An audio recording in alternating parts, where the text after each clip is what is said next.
Un amas de ruines et de débris, voilà ce qu'il reste de l'hôpital de Moroku. Ce centre médical aurait été visé par une frappe de la junte birmane. Le bilan est lourd, plusieurs dizaines de morts. C'est un acte inhumain, c'est ignoble et violent. Le conseil militaire, qui perd la guerre depuis longtemps, est jaloux du peuple. Il s'en prend au peuple pour se venger de sa défaite. Ce bombardement s'est produit dans l'état de Rakhine, anciennement état de l'Arakan.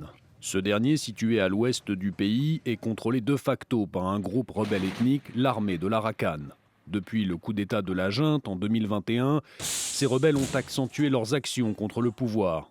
En 2023, l'armée de l'Arakan a lancé une offensive coordonnée avec 2 autres groupes rebelles, plongeant la Birmanie dans une brutale guerre civile. Ils contrôlent aujourd'hui une grande partie du territoire du pays. La junte, de nouveau au pouvoir après une décennie de parenthèse démocratique, voit son emprise contestée de jour en jour. Les militaires ont annoncé l'organisation d'élections législatives pour la fin décembre, une manière selon eux de sortir de la crise. Pourtant, de nombreux villages ont été exclus du vote. Les rebelles ont annoncé boycotter le scrutin, dénonçant un simulacre démocratique. La junte, de son côté, a adopté une loi punissant de 10 ans de prison les auteurs de manifestations ou de critiques vis-à-vis de ces élections.